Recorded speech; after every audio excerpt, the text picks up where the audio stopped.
Olá, seja bem-vindo ao canal Santo Antônio Caminhante. Este é o segundo vídeo da série Uma História com Santo Antônio.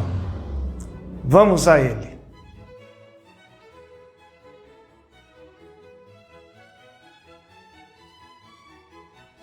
Nesta série de vídeos, eu estou trazendo um pouco da história daquilo que foi minha vida desde a infância, ligada a esta tradição familiar de devoção a Santo Antônio.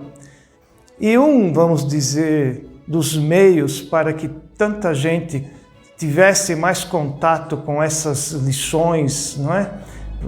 Deixadas por Santo Antônio, era uma revista que existiu até pouco tempo atrás. Me parece que a edição, ela quase que completou o centenário. Ela existiu aí, me parece que até este ano de 2022, não tenho certeza, mas mais ou menos isso. E é uma revista que se chamava, o título em italiano é Il Messaggero di Sant'Antonio. E era uma revista que ia para o mundo inteiro, né? E foi escrita em várias versões, né? Além do italiano, e chegavam também ao Brasil. E o meu contato com esse tipo de publicação vem justamente da época, até mesmo que eu aprendi a ler. Eu morava em Santo André, eu nasci em Santo André, sou andreense, de nascimento ao menos, né? Já sou mais são pedrense que andreense, né? Eu saí de Santo André com 12 anos, hoje eu estou com 58, enfim, mas são as lembranças da infância que me levam justamente a esse período. Os avós ou as tias às vezes pegavam ali com os padres o Messaggero di Sant'Antonio, em italiano, inclusive. Depois, com o tempo, eu me lembro de ter visto algumas versões em português, né? Mas pelo menos as primeiras que eu tive contato eram em italiano. Mas tinha uma que chamava mais atenção, que era justamente uma outra revista que às vezes acompanhava o Messaggero di Sant'Antonio, que era justamente a versão para os jovens, né? E se chamava Il Messaggero dei Ragazzi, quer dizer, o mensageiro dos jovens. E era, vamos dizer assim, para os adolescentes, não é? Tinha bastante coisa que visava justamente o entretenimento e a informação e formação dos adolescentes, dos jovens, não é?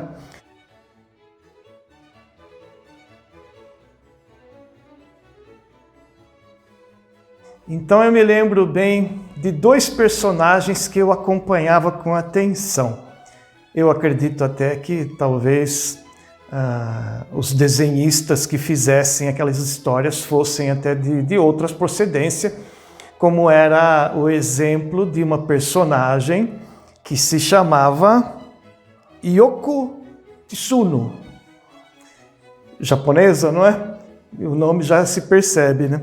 E justamente, né, a própria publicação das histórias em quadrinhos da personagem Yoko Tsuno descrevia que ela era uma ultradinâmica japonesinha, né?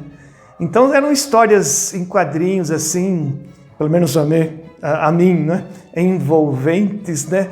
Que ainda que eu não entendesse muito bem os diálogos e tal, elas faziam com que a imaginação, né, acompanhasse aquelas imagens, criando uma história meio que paralela, né? E eu gostava de acompanhar as historinhas, né, em quadrinhos da Yoko.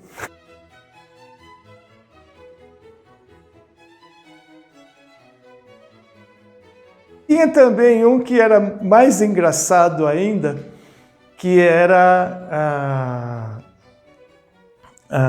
um personagem que aí já era uma coisa mais de cartoon mesmo, né? Que se chamava Giuseppe. E o Giuseppe, segundo a definição deles mesmos, ele era chamado de o incrível Giuseppe, né? E o Giuseppe combinava de todas lá, né?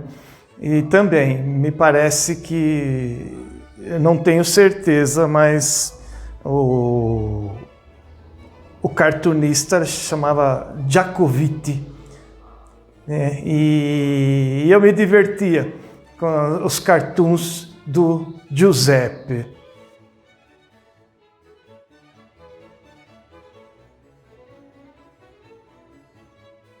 Então essas foram as primeiras, vamos dizer,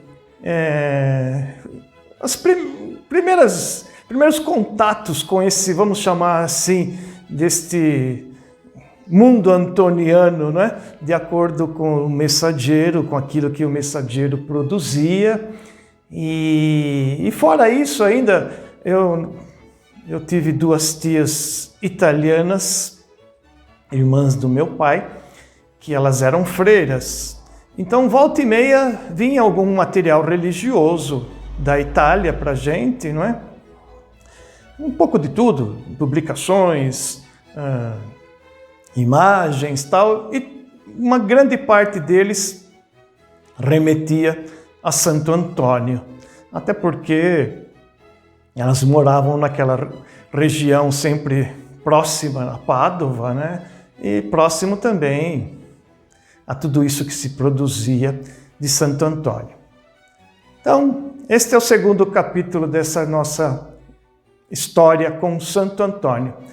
Vamos continuar ainda, porque tem ainda muita coisa a se comentar. Espero que você tenha gostado e inscreva-se no nosso canal, dê seu like, compartilhe, para que a gente vá, né, trabalhando cada vez mais este material, tudo isso ligado à própria história da devoção a Santo Antônio. Muito obrigado e até a próxima.